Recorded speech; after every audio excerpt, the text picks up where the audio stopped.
my own. But this is her story.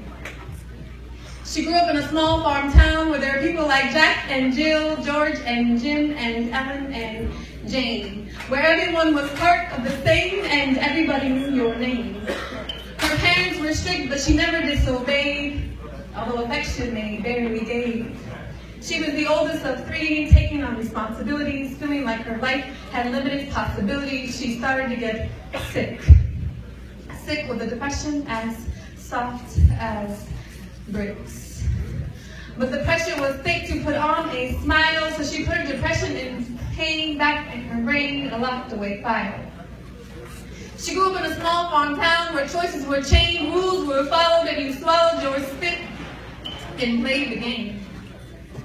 But sometimes she'd feel the sunshine on her face. In the country's wide open space, she'd go riding with the strongest, with mare, with wind, and her beautiful long brown hair. And there, she was free from pain, free from chains, chasing trains. She grew up in a small farm town where you walked in a straight line, the circle of life went round and round. Where women kept their head to the ground, where the sounds of Motown and Elvis Presley were rarely found.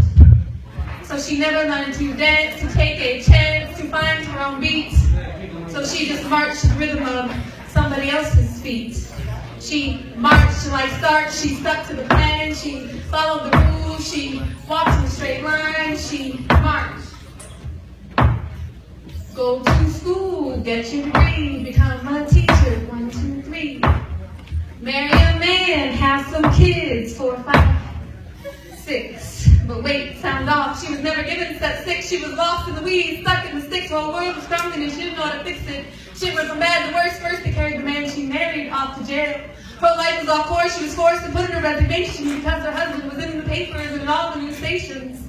The principal told her if she didn't quit, they'd find a reason to fire her. She was terrified. Her vision was blurred. She didn't know which way to turn to see her way through this nightmare.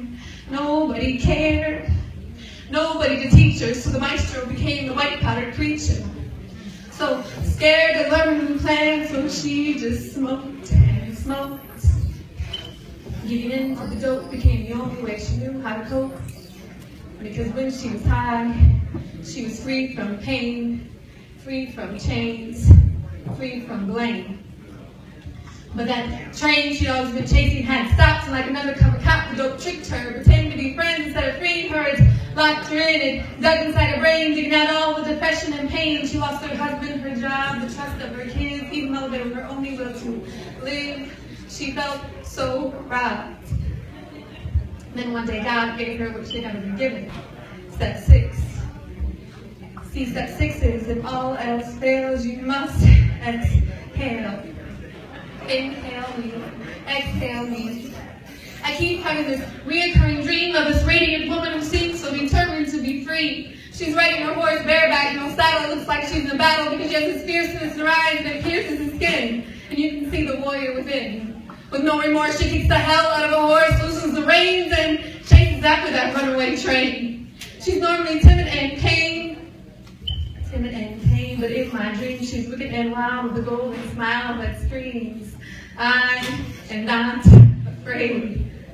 And I stare at her wonderingly. But she's unaware of the fact that I can see her. And I'm not sure if I should let this be known or hold this wondrous dream all to my own. But Mom, I can see you.